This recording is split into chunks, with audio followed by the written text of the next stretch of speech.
What's going on, everybody? My name is Santiago with Castaldo Academy, and today we are looking at the Blackmagic Pocket Cinema 4K rig and how we have it built for our productions.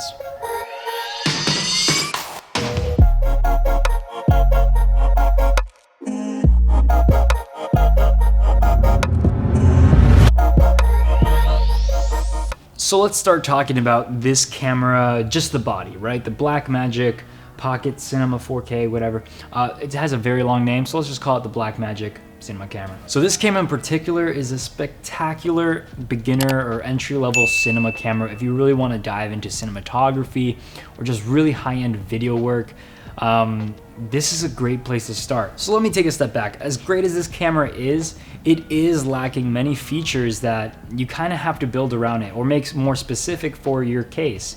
And so, for example, this camera doesn't have autofocus. It doesn't have in-camera stabilization or any kind of stabilization for that fact. And the screen is really nice. It's a big screen on the back here and it's a nice touch screen, but at the same time, it's not perfect because you can't swivel it. The brightness is kind of low. Another downside to this camera by itself is that the battery life is just very, very poor.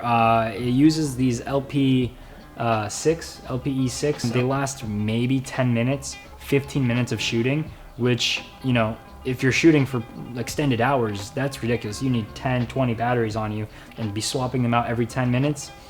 It's a real hassle, and so a battery for this is also very important. The next issue with this camera is the memory space, or it's not so much an issue as it is just a form factor. It currently takes two types of memory in camera, which is SD and CF cards, but I've heard it's more reliable and I've heard it's just a way better solution to actually get yourself an SSD, and so that's what we have for our storage system. And finally, to solve the problem of no autofocus, we're going to be using the Tilta Nucleus Follow-Focus-Nano thing. And let me just stop right there. I'm sorry I'm kind of messing up all the technical names of every single accessory that we have here. So if you're interested in checking out any of the accessories that we are using to make this build today, they are going to be links in the description below, so I recommend just going down there and clicking through that to see exactly the pieces that we used. So actually, before we get into the specifics of every accessory here, I want to tell you what this rig was kind of built to do and what we use it for specifically here at the studio. So as I stated, a lot of the accessories that we put on this camera were to solve those issues that the camera has on its own. And then on top of that, you know, we built it with a handle and with a matte box to be able to really run and gun, kind of just go out there and get everything we need from maybe a commercial shoot without having to change too much. We can very easily, using this cage, put this on a tripod, just slides right on. Put this on a tripod, put this on a slider, anything that makes it more stable, and use it that way. I'll also just grab it from the top handle and just go around and just start shooting kind of everything handheld. And because of the higher weight of this entire rig, the battery, everything kind of makes it a little bit heavier. You're not gonna get that crappy jitter that you get from a DSLR or something that just doesn't weigh as much. Doing this gives you that actual cinematic handheld look, but this gives you a real good idea of what this camera kind of needs to become fully functional. And that's what I'm going to try to show you guys today, why we chose each part and what this camera really needs to perform at its best. All right, so let's start with one of the biggest things, and that of course is going to be the battery situation. Like we said, the battery on this camera just doesn't do a whole lot. And so instead we have this V-mount battery. This specifically is from a brand called Swit. And we like this one more than a couple other ones that we had because it shows the exact percentage that the battery is charged, and so we know exactly how much battery we have at all times, even when the battery's off. You know, we don't have to click anything, it's just very visible. So as far as a mounting solution for our V-mount battery, we of course have a V-mount plate. And again, this V-mount plate is really nice because it has the D-tap, it has actually a 12-volt power output here, and then it also has another USB. So we found that putting the V-mount battery horizontal actually still gives us a lot of access to that screen, which is very useful. And so that's the configuration we chose for that. So next, let's talk about that storage system that we chose. We chose a Samsung T5 500 gig. We actually have 3 of them here at the studio, and so on a longer shoot, if we really require more than 500 gigs, we'll swap them out and continue shooting right away. And on the topic of the SSD, we are using a neat little SSD holder that Tilta actually makes specific for their cage. Everything's locked down nice and tight so that we know nothing is going to happen while we're shooting. This won't be corrupted in any way, and we have that just peace of mind while we're shooting. So continuing with this Tilta structure here, we're going to talk about the actual cage. So this cage is a Tilta cage specifically built for the Blackmagic Pocket Cinema 4K. And we really should have started talking about the cage first, because the cage is what kind of puts everything together and allows you to build this more modular and just heavy accessory system. Otherwise, the body itself of the Blackmagic just doesn't have a lot of places for you to lock on accessories. And so if you want to put almost anything on the Blackmagic, you are going to need some kind of cage. And we found that this Tilta one works great. We have it linked to a couple rods at the bottom here, and that's useful for connecting obviously the battery and the matte box. But what's great about this cage specifically is that if I want to just take this off really fast, just unlock the camera from down here and it actually slides out. And so if I want to lose the battery and the matte box, go a little smaller, a little more compact, maybe in some situation where there's not a whole lot of space for a bigger camera, I can just slide this camera off and I'll be left with the bare camera and the monitor and the SSD, which is basically all I need to really shoot. So just to do a final recap about this Tilta cage, it gives you lots of areas for you to add accessories, like I said, and it's just really well built. It protects the camera, it's not going anywhere, and you can kind of just trust that it'll hold everything really nicely in place. And going off this Tilta cage, we're gonna continue with the Tilta themed accessories and go and talk about this top handle. A top handle is almost crucial to any rig. It just gives you a solid point to grab your rig firmly without worrying about it slipping or anything, and it's just the best place of contact, really. I use it all the time if I want to get a little lower and kind of hang it and walk behind it. I just fill my monitor up a little bit, I keep it low, and I can do that. Or I can bring it up high and just hold it at the top, or just move my hands around. But I always have the flexibility of having that top handle to know exactly where I can grab it from. So moving right along this top handle, we're talking about the accessory that holds the monitor. We'll get to the monitor in a second, but this accessory is just as important because, as we said earlier, the screen on the camera doesn't have any ability to move or swivel out in any way.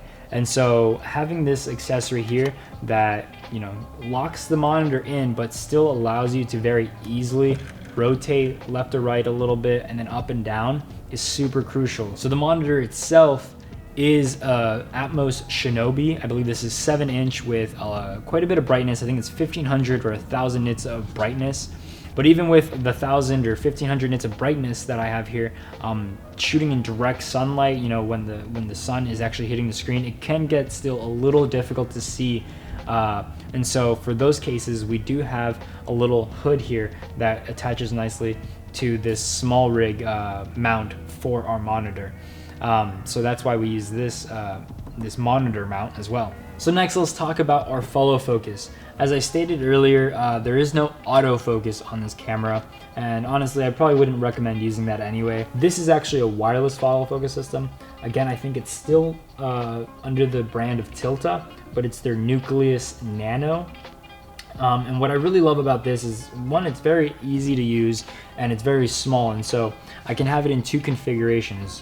What you see here is the on-camera configuration that I use when I'm shooting myself, and I can pull my own focus, right? And so I'll just grab it here and just pull focus while I shoot, and that works perfectly in a lot of situations.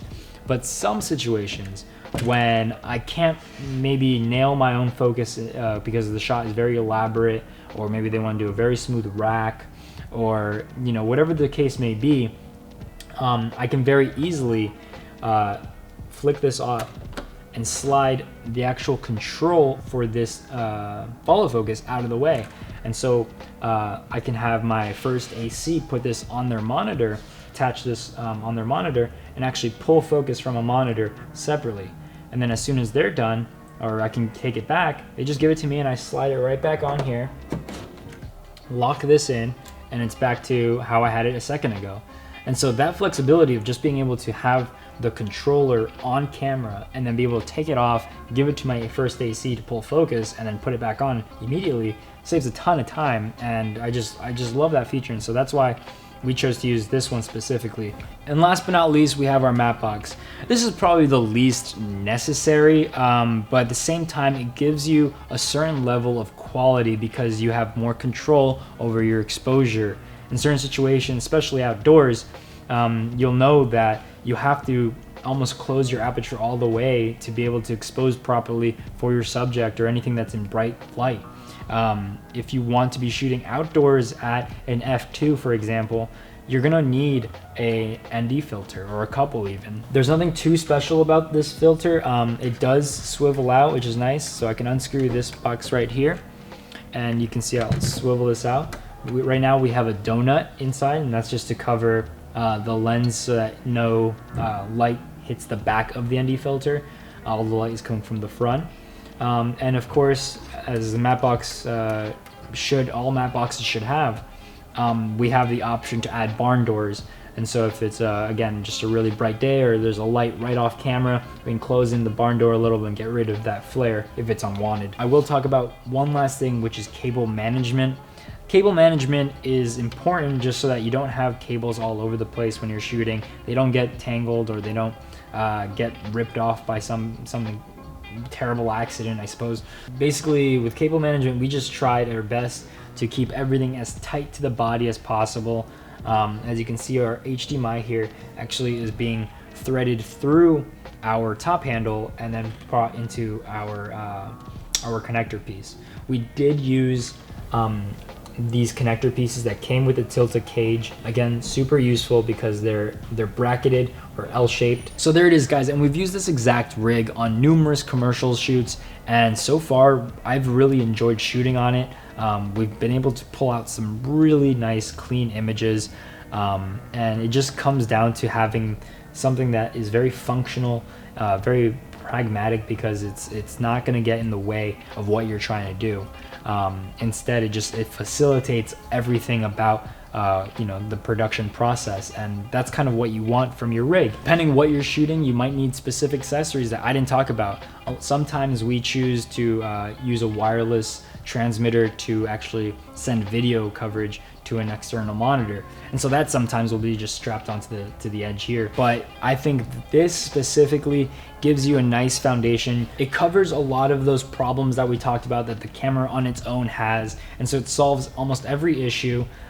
There are still a few things that of course we would love to fix, and so that's why if you have something that you do differently from us, maybe that's using a certain accessory that holds the monitor a certain way, or maybe the battery solution, follow focus, whatever it is, I'd love to hear about it, and you can leave that in the comments, and I'd love to just go through those and see what we could possibly improve.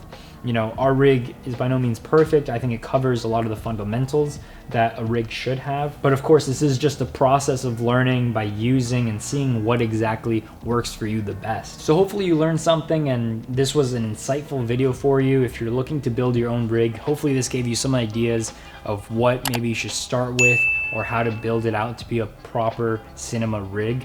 Either way, I'm glad you guys watched this video, and thank you so much. I will catch you guys next week. Until then, stay creative.